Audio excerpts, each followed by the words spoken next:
Yeah, it's a video game analysis. Deal with it. If you love it or hate it, let me know in the comments. Some would say that Metroid Fusion is the worst of the side scrolling entries to the series, but frankly, it's one of my favorites.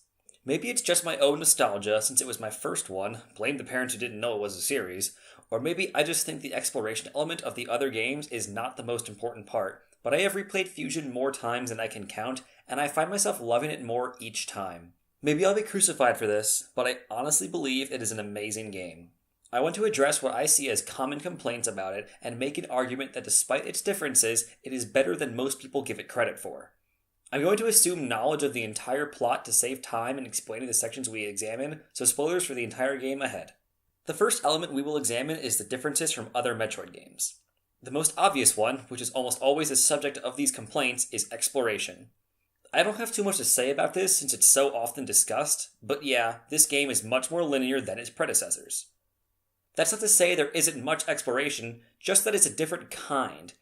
Pointing right at Samus's objective might rub some folks the wrong way, but some of the best moments in the game happen when you have an objective, but something suddenly goes wrong. After receiving the powerbomb upgrade, Samus is ordered back to her ship. We'll get to the whole ordering business in a little bit. Midway up the elevator, the power goes out, and you have to go through an off-the-map section to complete your goal. While doing this, you randomly fall into a room that you likely stumbled upon earlier. Now you can traverse it and see that Ridley is alive and well, just in the form of X. Then you reach your ship and learn that you have to go to restore power to the station, leading you to another off-the-map section, one that I at least never would have assumed was there. This takes you through two bosses, an SAX encounter, and does that classic Metroid loop back into a previously explored area. Sure, the goal was laid out from the start, but I think that lets the developers take special care to craft an area with its own narrative instead of being forced to make everything available at once, thus draining more resources during development. It's different for sure, but I love it all the same. Another change was the addition of an actual narration through the discourse between the computer, Adam, and Samus. People tended to decry this one since the previous games only had context clues and silent interactions to tell the story. I won't deny the strength of wordless storytelling, you'll know that if you've watched my other videos, but think of the story we get in the original Metroid, or Zero Mission if you want something more comparable to Fusion. And I think it instantly becomes clear that Fusion has a much more engaging and thrilling story. What sounds more interesting? A woman lands on a planet and kills its inhabitants, or a woman lands on a space station and explores the mysterious nature of a parasitic life form, unraveling a government conspiracy that could doom the universe. Having Adam begin as an emotionless conduit for orders, turn into a secretive tool of a corrupt government, and finally become a trusting ally who motivates you to do the right thing adds a lot of depth to the game. The presence of the villain outside of the final section of the game, looking at you, Mother Brain, serves as a constant reminder of the stakes. So again, it's just different, not bad. Those are the two big concerns with the deviations from the series, so now I want to tackle some of the new stuff that was added.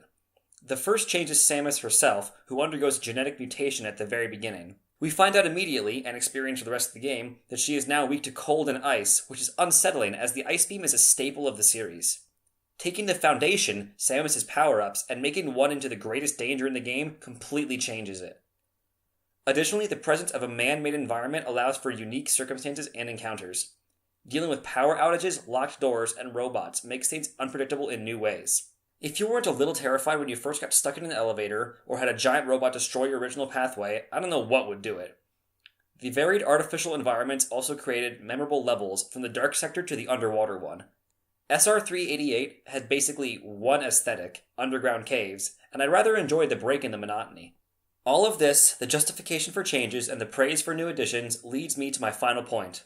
I do believe that Metroid Fusion falls short of what it could have been, but not as a traditional Metroidvania-style game. No, I believe it is instead a missed opportunity to create an amazing sci-fi horror game. Think Dead Space, but on the Game Boy Advance. There are some legitimately terrifying moments in this game. The first time you see the SAX, that face gave me nightmares. When the X take the form of a human scientist, that left me bewildered. I definitely would spend minutes psyching myself up before going into the SAX encounters, while still panicking the entire time and usually having to retry. On top of these moments, there's also an atmosphere of loneliness that I honestly think is better than the other games. Since you're in a man-made environment, everything being abandoned and in some cases derelict is even creepier. In Sector 1, the sound made by the turbines you clear in the early game is just overwhelming. Seeing Nightmare fly across the background to foreshadow your eventual encounter with him is so off-putting. Learning that there are possibly 10 SAX on board makes things even worse. I sometimes jumped too when I would hear the emergency in Sector 3 over and over during those sections. I just gave it so many compliments, so why do I think it falls short?